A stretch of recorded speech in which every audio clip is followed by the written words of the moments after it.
That's Nick. And that's Joseph. And today we're here to talk about Kraven the Hunter, the fifth film directed by J.C. Chandor, which Sony Pictures Releasing is at long last bestowing to us on December 13th, 2024. Do I know a J.C. Chandor film? I guess I don't think that you do. He kind of was hot out the gate with his 2011 debut Margin Call, which got an Oscar nomination for Best Screenplay. He then did the Robert Redford All Alone on a Boat film, All Is Lost, which premiered at Cannes. A Most Violent Year with Oscar Isaac and Jessica Chastain, which I think is his best film. And then the star-studded Triple Frontier. What is Kraven the Hunter about? Kraven's complex relationship with his ruthless father, Nikolai Kravinoff, starts him down a path of vengeance with brutal consequences, motivating him to become not only the greatest hunter in the world, but also one of its most feared. What is your pull quote? Like a vainglorious Dr. Doolittle who veers into vigilantism as a way to dodge familial dysfunction, Aaron Taylor Johnson prowls around this season's fatally flawed Marvel production, which might be rated R but seems written for minds yet to surpass emergent literacy. Wow, mine's more simple. Kraven is the lumbersexual response to 2004's Catwoman. Oh, okay. Nice. It's about as dumb, yes. Yeah, unfortunately. Yes, let's drag these screenwriters, first of all, shall we? Richard Wenk, Art Markham, and Matt Holloway, who between them wrote those Equalizer films starring Denzel Washington, Men in Black International, Iron Man, and a Transformers film. Wow. I mean, everyone knows we didn't read the Marvel comic books, so No. The lore of a lot of this escapes me. But I think even a person who does or did read the comic books would be disappointed.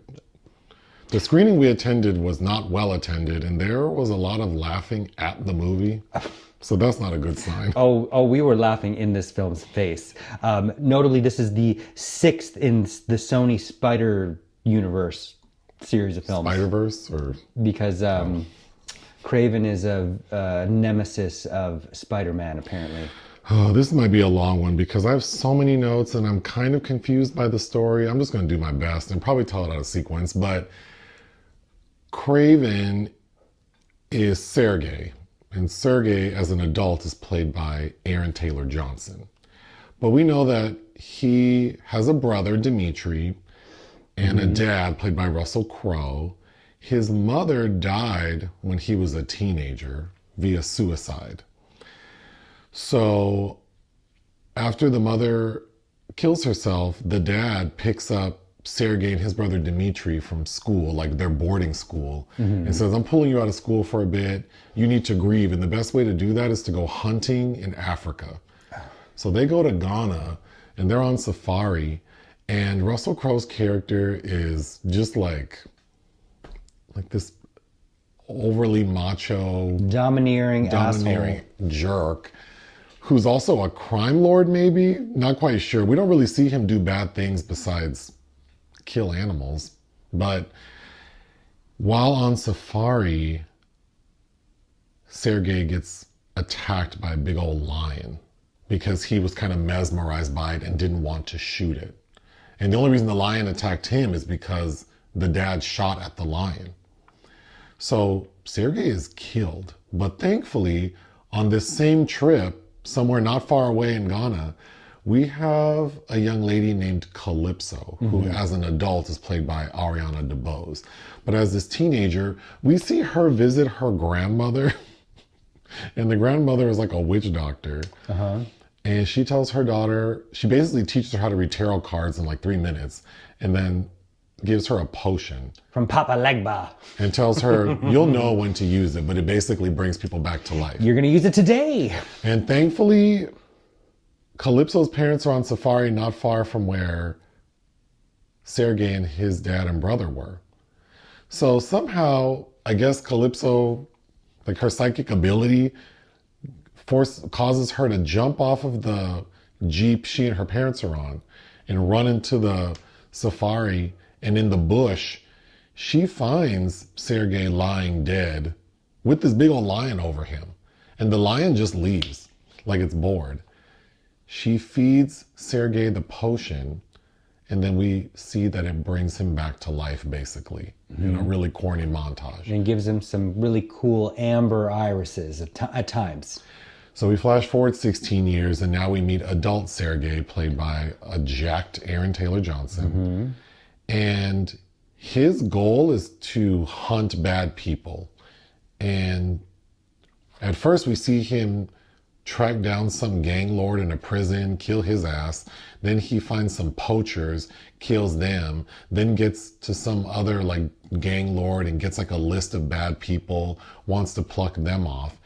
He also, coincidentally, I'm so confused why now, he finds Calypso, Ariana DeBose. She had left a tarot card on him. And somehow he finds her through that. The strength card, yes. We just know that he's taken a long time, but he's done it. And as an adult, Calypso is an extremely successful investigative lawyer. So her skill is finding people. Although in the one or two instances where she does find someone, she just calls someone else to do it. So I don't know. But anyway. And also I looked up her character. Supposedly she's a voodoo priestess who murdered her sister. So I looked her up too. She's a villain. Yeah, well, so is Kraven, but Kraven's considered a villain? Is she doing the voodoo on the side, or? We need to get into all of it. But the real villain in this movie is a character whose villain name is Rhino, played by Alessandro Nivola, who's had a very busy year. And he basically wants to take out Russell Crowe. We meet him as a merc that is kind of underneath Russell Crowe, whose name is Nikolai. And Russell Crowe demeans him, and then years later he's finds a way to get the upper hand. He goes to some doctor or some scientist named Miles Warren, who I'm assuming is a character in the Marvel comic books. But this scientist can make people mutants.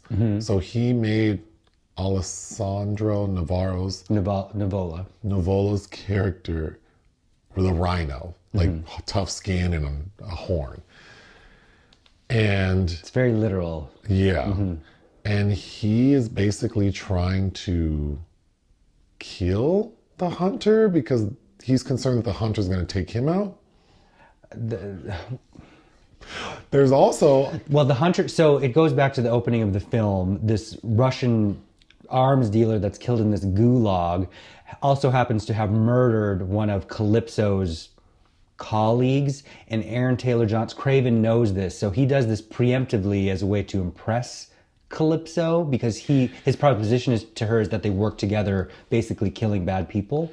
Anyway, I mean, sure, I'll go with that. But Rhino's a villain. And because of that arms dealer's death, Rhino sees a way to take over his territory. Okay. And then that starts like a domino effect to take over the other territories. Then there's another villain called Foreigner, played by Christopher Abbott. And he has this weird monologue saying that like the one person who can stop him is the hunter, so he has spent a lifetime looking for him. And it can't be a lifetime, just a few years. He makes it seem like he doesn't say a lifetime. He says, I've traveled the world and can't find him, but I think I know where he is, because he finds like a dart that an arrowhead Kraven used with like a specific poison that's indigenous to somewhere in Siberia. So he joins forces, the Foreigner joins forces with Rhino to track down Kraven. And they do.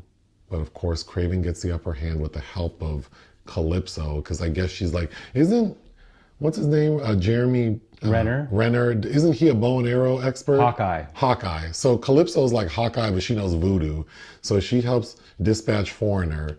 And then Rhino, he's kind of like the Hulk, and he needs, like when he's in Hulk form, it's not comfortable. So he has found some concoction that keeps him sedated and looking like Alessandro Nivola, which looks like he has a colostomy with this ugly ass backpack running like liquids into him. And Kraven kills Rhino by shoving a pole in his colostomy. So I guess all's well that ends well. in the melee and in trying to capture Kraven, Rhino and Foreigner use Dmitri, who's played by Fred Hechinger, also has had a busy year. As bait. Mm-hmm. So after Kraven defeats the villains, he goes to his dad because he hates his dad. Russell Crowe tells his children that the mother killed herself because she was weak. But then she left a letter for Sergei, Kraven, saying, your dad is awful and I didn't know what to do, so I ended my life. So of course, Kraven hates his dad. So he goes to meet him because he finds out that the reason Rhino was able to find, because Rhino has video of Sergei as Kraven, because it's all over the papers, it's global news that there's this hunter killing gang lords, but they don't know who it is. It was Russell Crowe, his dad, who sold him out. Mm-hmm. And he did it. Russell Crowe claims he did it because he knew his son would kill Rhino. Because he couldn't defeat Rhino, but his son could. But I guess Kraven has the power to talk to animals. So he meets his dad out in the forest and I guess tells some bear to maul his dad. So now Russell Crowe's dead. And then the final scene is Kraven goes to visit his brother, Dmitri, Fred, who owns, we need to get into it, but he owns like a jazz club or it's almost like a drag queen bar where he sings like standards. And he does impersonations, which is important because when Kraven goes to visit his brother's like, well, I've always been underappreciated. No one respects me. I went to that Miles Warren guy and basically he made me a mutant. Got my own pills and potions. So I have my own powers now, and I'm going to take over Dad's business. And we find out that the brother, I guess because he's good at impersonations, is the Chameleon. Well, we get a line from somebody. There's some kind of animal in us all. Okay. What did I like about this movie? It's campy. So I was laughing quite a bit at how stupid it is. So there's that. I think the score is nice by Evgeny and Sasha Galperin and Benjamin Wallfish. I like those those composers and many other scores they've done, and I think this score is nice. I've come to like Fred Hechinger because I liked him in White Lotus, I liked him in Gladiator 2, and now I like him in this. He's good at playing like puny guys. He was also in Thelma this year, and I liked him in Thelma. Nickel Boys. Oh, that's right. Well, I thought he didn't have much to do with Nickel Boys. No. But either way, I did appreciate him. And then, of course, Aaron Taylor Johnson. I mean, he's fun to look at. I do think he brings a little something to the role. Not much.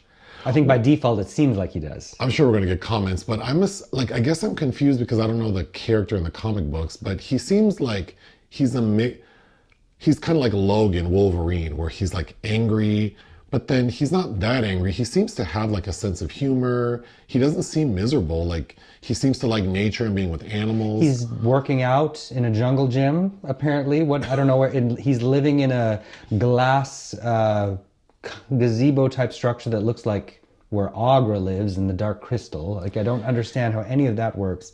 And I guess you're not supposed to, but. But anyway, I did like him well enough.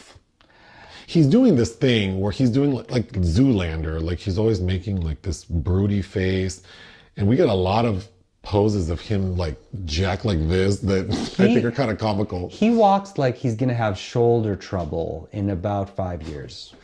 What didn't I like? Everything else. I mean, the story is so ridiculous. The dialogue is embarrassing. I think the movie looks...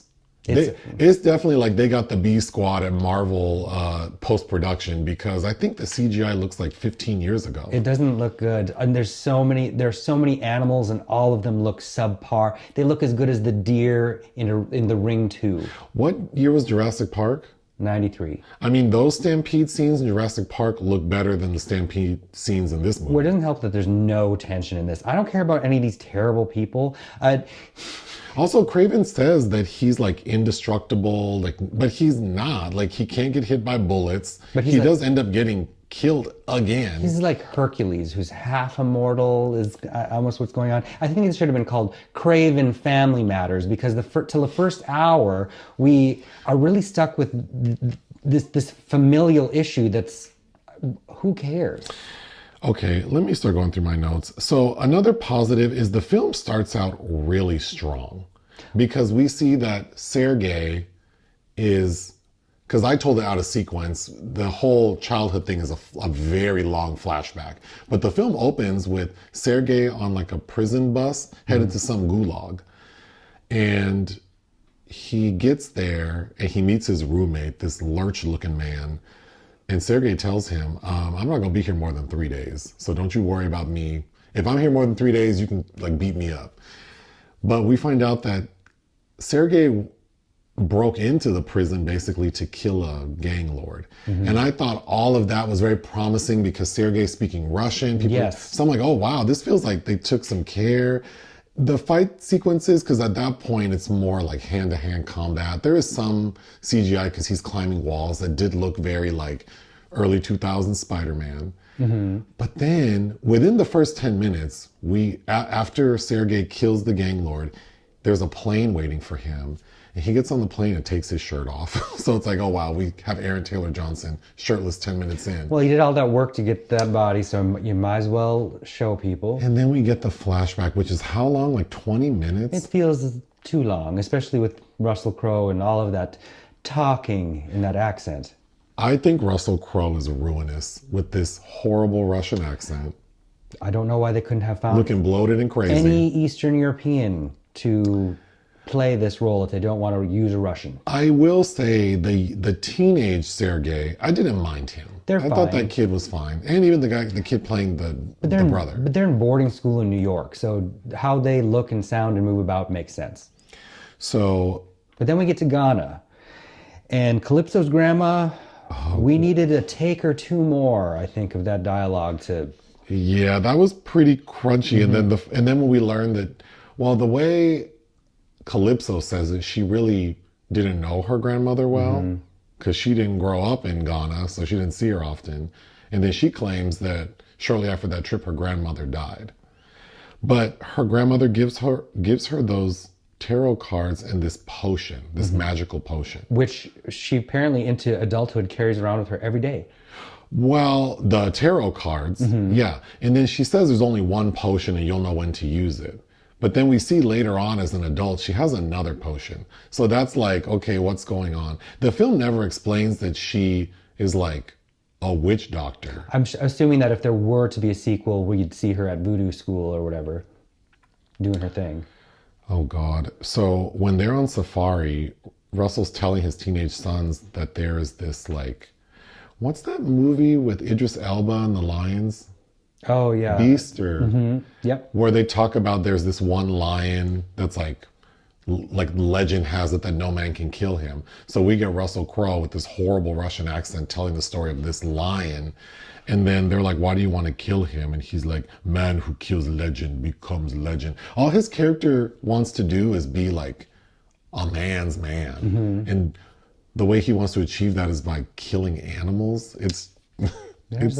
There are a lot of people out there just like that. It definitely makes him a good villain. Sure. So after Sergei is mauled and killed, but then brought back to life, his dad, the doctor's like, we don't know how he came back to life. We need to do tests. He needs to recuperate.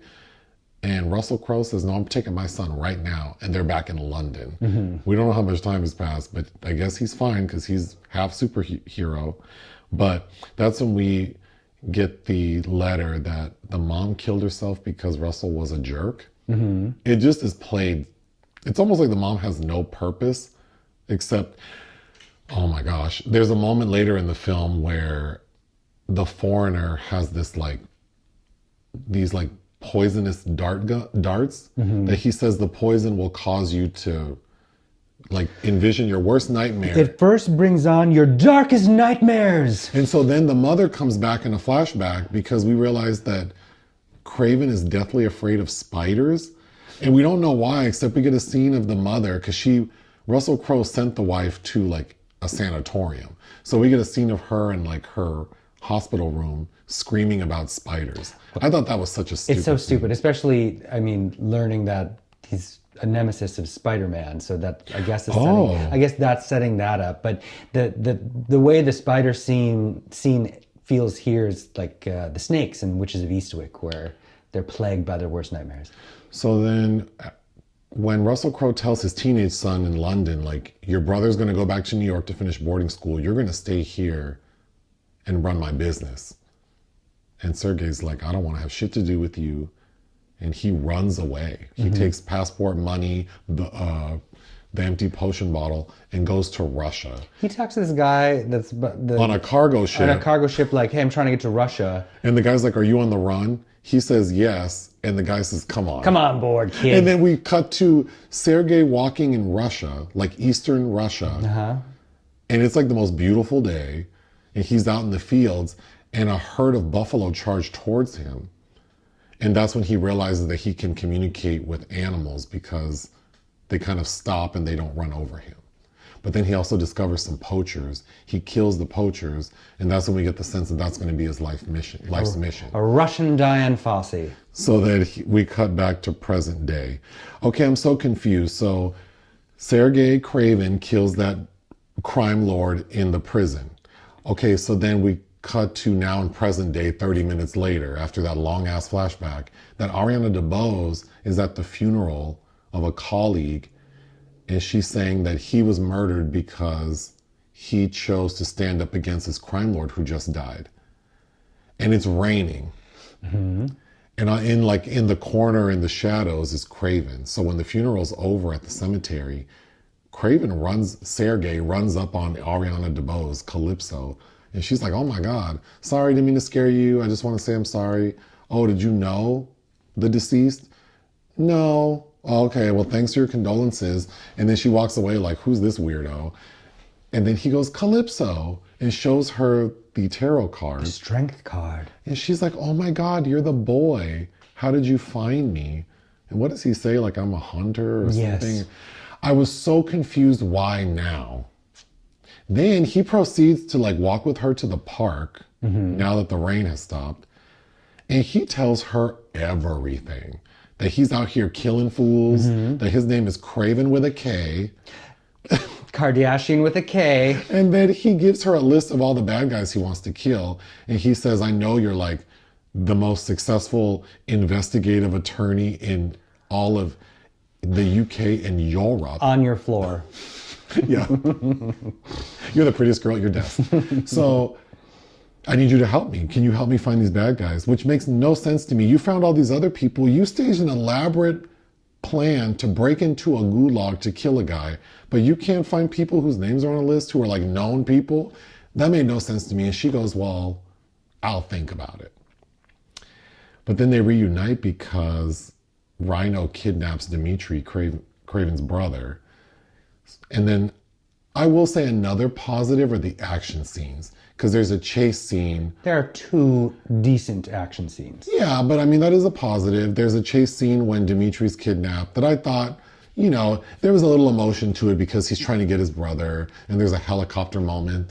Again, it all looks like it might have been filmed 15 years ago, but when he can't catch his brother and the bad guys escape with him, he runs into Calypso's office and says, you have to help me. So she does. But then there was one scene because she says earlier on, if I help you, like these people are going to come after me too. And I think everyone in the audience laughed because she's in her office and Kraven calls her like, they're going to come get you. They're going to come get you. She's like, oh my God, there are 5 guys walking in now who look like they don't belong here.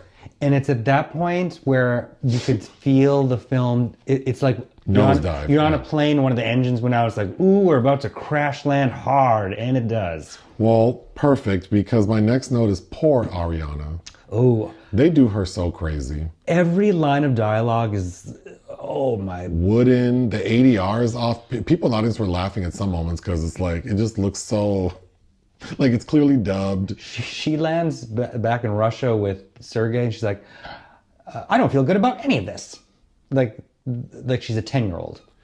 Oh, when those 5 guys show up, he tells her, get in a car, you need to get out of here. And then all of a sudden they're in Africa when her office is in New York. And they get off the plane and they're walking through the safari and a leopard attacks Kraven, Sergei. And I thought that looked that was not the best CGI you've seen. No. And he has some weird line, like he's trying to be funny with I've known them since they were a cub. but I haven't seen her in a while. And then she goes, "You're a goddamn lunatic." It's just like, okay, there are two people on my worst hair list. The first one is Alessandro Nivola. Mm-hmm. When we first meet him in Flashback, he has this like weird, long, creepy hair dude that's a terrible wig. He looks like one of Glenn Powell's hitmen. Oh my God, that was my note, that he reminds me of one of the characters Glenn Powell played in The Hitman. And then when we flash forward to present day, he has a really close buzz cut that I don't know if because filming was broken up, that part of it looked like a really bad wig that looked like a Caesar cut that was poorly dyed. But then when we get to like the second half of present day and we can tell that it's his actual hair, it does look good because it's his real hair. But I thought the inconsistency in his shorter hair and that terrible wig in the flashback did not work for me. And then poor Ariana. That's all we can say. Her hair... She didn't do the thing. She did not do the thing with that hair, because I think whoever was in charge of her hair didn't know what to do with it. There are a lot of moments... She has curly hair, and it just is really stiff, and it looks like they just kind of bunched it up. There are moments when it's in a ponytail that it just looks so crazy because the back looks like the wig is just barely holding on for dear life. And then there are some moments when you catch her on the side that her hair just looks like it's piled in one direction. There's right before the denouement, the final action scene where there's these reverse shots of a conversation between Aaron Taylor-Johnson and Ariana DeBose. Every time we go back to her hair is situated differently. It's so crazy. It's kind of crazy. It's so crazy. And she also, I'm sure you wrote down this line in your notes, but the worst line, she has several terrible lines, but the worst one is when, I'm sure we'll talk about the scene more, but where she says, "Legend don't die." Well, the second time Aaron Taylor-Johnson Kraven dies is the foreigner hits him with that poison arrow that caused him to have the nightmares, and then he died. And yeah, she gets over him. Legends don't die. And she has more of the potion. And she has more of the potion, but she had said there was only one. And then he goes, "I thought you didn't know how to do it." And she's like, "Well, I have secrets too." And that's all we get. So it's like, there was no post-credit scene in the screening we were in, but I was certain that a post-credit scene was going to be more about her. But she has like nothing to do. Not that I need that. We need to talk about Christopher Abbott though. That's my next note. Oh, okay. I hated the foreigner. And I was reading about him, I disliked him so much. Because apparently that character in the comic book doesn't have any super powers.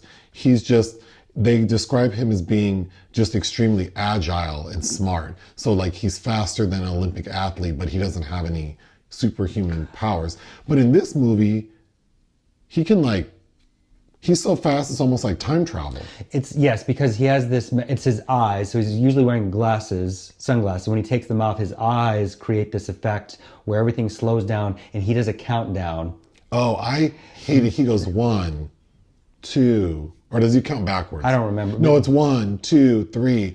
But it was so annoying, and I don't understand. What do his eyes have to do with his speed? I don't know. It just felt like an anesthesiologist. Like, I don't understand. Oh my God, I hated putting me to sleep, because then he'd move around, like, what's his name that Ezra Miller played? The Flash? The Flash. That's what it's like. Well, yes, that's what it looks like. And I think Christopher Abbott is a nice looking man, but he's so puny, and then he has one fight scene with Kraven, now that Kraven is subdued from the poison, and he's wearing this really tight, it almost looks like those shirts that snap at the crotch, like one of those types of shirts. It's super tight and then baggy pants. It's better for breakdance. And he has a scene where he punch and kicks him that looks so ridiculous. Yes. I hated that character so much. It just feels like it feels like an extraneous thing we don't need. It never really fits into the plotting at all. We have to talk about how camp Rhino is, because he's talking with this accent and he's wearing this stupid backpack with this stupid outfit. And then I thought, once he kidnaps Dmitri, I wrote down that I would watch a buddy comedy starring those two. Because they're just so over the top and ridiculous. I also thought that it would be a fun comedy if you had Aaron Taylor Johnson and Fred Hechinger? as those characters. Like the sexy, confident brother and the puny little brother trying to like accomplish something, like take over dad's business or... Like a brotherly odd couple. Then we get a moment where the foreigner tricks, because again, our Calypso is supposed to be a top-notch investigative lawyer, but then when Kraven asks her to find his brother, she goes to someone else to get the info. And it's a trap. And it's a trap. The foreigner has trapped this man to tell her the wrong info. Mm-hmm. And so they tell him to go to a monastery in Turkey. And they try to kill Kraven. Yeah. But of course he gets the upper hand. Right. That scene was so pointless. Yeah. All of these movies, like all of these superhero movies where it's the first installment and they're trying to like explain everything, they're all the same. We get the background of how they became who they are. Then we see them doing their thing for like 30 minutes. Then we meet the villain who takes them out. Then they're near death. And then somehow they rise from the ashes and defeat the bad guy. Yes. That's every movie like this. That's true, but apparently people love that stale formula. Because you know, if it makes money, they assume that people must like it. I don't have shit else to say except after Kraven defeats the bad guys, we flash forward a year.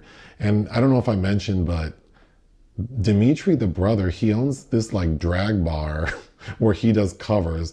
And when we first hear him sing, he's singing Harry Styles, mm-hmm. and he sounds just like Harry Styles. And then he sings Tony Bennett and sounds just like Tony Bennett.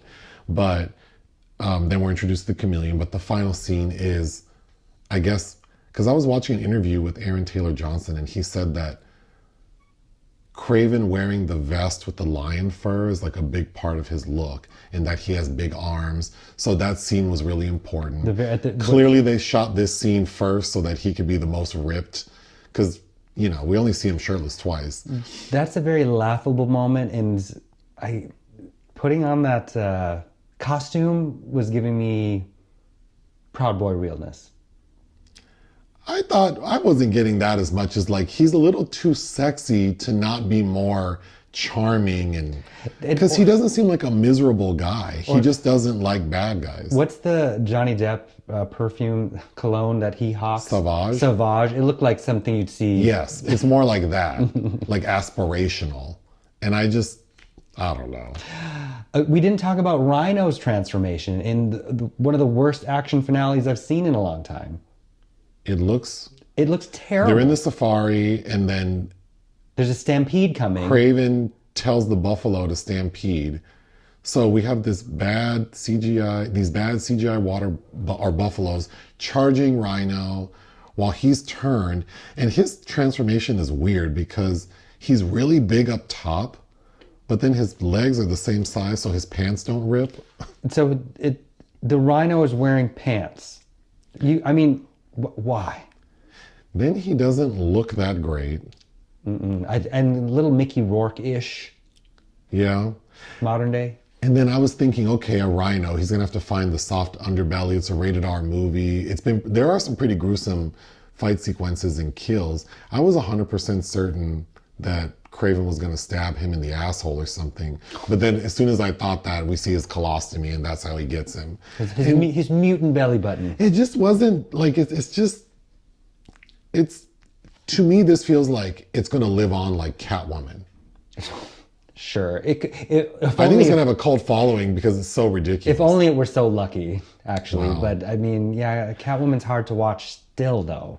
I don't think this is a good movie, but I've enjoyed other movies less. Like, I was giggling, and sure. I think if, you know, it's streaming or you're on an airplane and you want to see some dumb shit, this would qualify as like a fun choice. Out of all the endless dumb shit that there's to watch, it's one you could watch. Yeah. What would you give Kraven the Hunter? I'm giving it a 1. I'm tired of these things. It's not successful. I would give it 1.5 out of 5. Join us on Patreon and listen to our podcast. Bye.